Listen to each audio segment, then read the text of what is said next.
IPO market में हम देख रहे हैं फिलहाल तो कुछ एक्शन नजर नहीं आ रहा है, लेकिन अगले 30 दिनों में काफी सारी कंपनियां ऐसी आएंगी जिनके की आईपीओ का जो लॉक इन है वो खुलने जा रहा है। अब इसके क्या मायने हैं, जब लॉक इन खुलता है तो इन सब स्टॉक्स पर किस तरह का असर आता है ये हम समझ लेते हैं, क्योंकि ये डिटेल आपके लिए काफी इंपॉर्टेंट होगी नोटिस करना।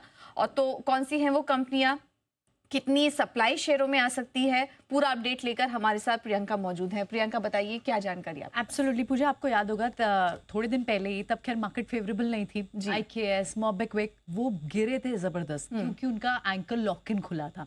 अभी फिलहाल ये लगभग 28-29 दिन जो आगे के हैं उसमें कई सारी कंपनियों के एंकर लॉक इन खुल रहे हैं और डिफरेंट टाइम फ्रेम के, 1 महीने का, 3 मंथ्स का, 6 मंथ का, लगभग 32 कंपनियां हैं जिनके कुल मिला के आईपीओ के एंकर लॉक इन खुलने वाले हैं। तो ऑफकोर्स एंकर लॉक इन खुलता है यानी जो जिन एंकर इन्वेस्टर्स ने उस समय पर इन्वेस्ट किया था, निवेश किया था, उन पर पाबंदी नहीं है। वो सेल करना चाहें तो सेल कर सकते हैं। ज्यादातर वो जब मार्केट बुल रन में होती है, जब रिटर्न अच्छे बने होते हैं, मोस्ट लाइकली इन्वेस्टर्स जो है वो सेल भी कर देते हैं। लेकिन अभी थोड़ी कंडीशंस डिफरेंट है।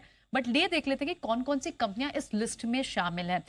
हेक्सावे टेक्नोलॉजीज, आपको याद होगा, बहुत ही फ्लैट रिटर्न मिले थे, प्रीमियम गेन्स तो था ही नहीं क्योंकि बहुत ही लल टाइम पे, इनफैक्ट करेक्शन मोड में ये लिस्ट हुआ था। इससे पहले डैम कैपिटल एडवाइजर, सामी होटल, जैगल प्रीपेड, तो लगभग 32 कंपनियां ऐसी हैं। और इनमें स्टार्टिंग में पहले आईकेएस और मोबिक्विक, इनका तो अभी हाल ही में 17 मार्च को भी निकला एंकर लॉक इन हुआ।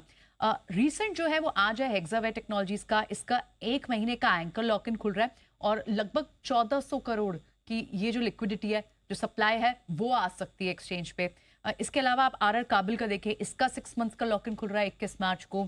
24 मार्च को भी कई कंपनियां, आरआर काबिल, सामी होटल, तो आगे कई सारी कंपनियां लगी हुई हैं लिस्ट में जिनके एंकर लॉक इन खुलने वाले हैं। अब कुछ ऐसे स्टॉक्स, जो ऐसी कंपनियां जो काफी प्रिफर्ड भी रही थी, आपको याद होगा पूजा की, in fact Indo farm equipment 230 times इसका सब्सक्रिप्शन था। इनफैक्ट आप क्वाड्रेंट फ्यूचर टेक को देखें, स्टैंडर्ड ग्लास लाइनिंग को देखें, ज्यादा बड़ी मार्केट कैप नहीं थी लेकिन ओवर सब्सक्राइब हुए थे ये। तो ये ऐसे स्टॉक्स जहां पर उनको मौका मिलेगा, इन्वेस्टर को लिस्टिंग गेन्स मिले, उसके बाद अगर तेजी हुई तो आमतौर पर बुल रन में तो यहाँ पर इन्वेस्टर्स निकलते हैं। लेकिन देखना होगा कि क्या ये सारी सप्लाई आती है या फिर ये सप्लाई आती है तो एब्जॉर्ब हो जाती है। यानी बड़ी मार्केट कैप जिन जिन आईपीओस की है उसमें हेक्सावेयर है, 46,000 करोड़ की इनकी मार्केट कैप है। आरआर काबिल लगभग 10,000 के ऊपर है। सिग्नेचर ग्लोबल 15,000 के ऊपर की है। क्यारन हीट एक्सचेंजर की है।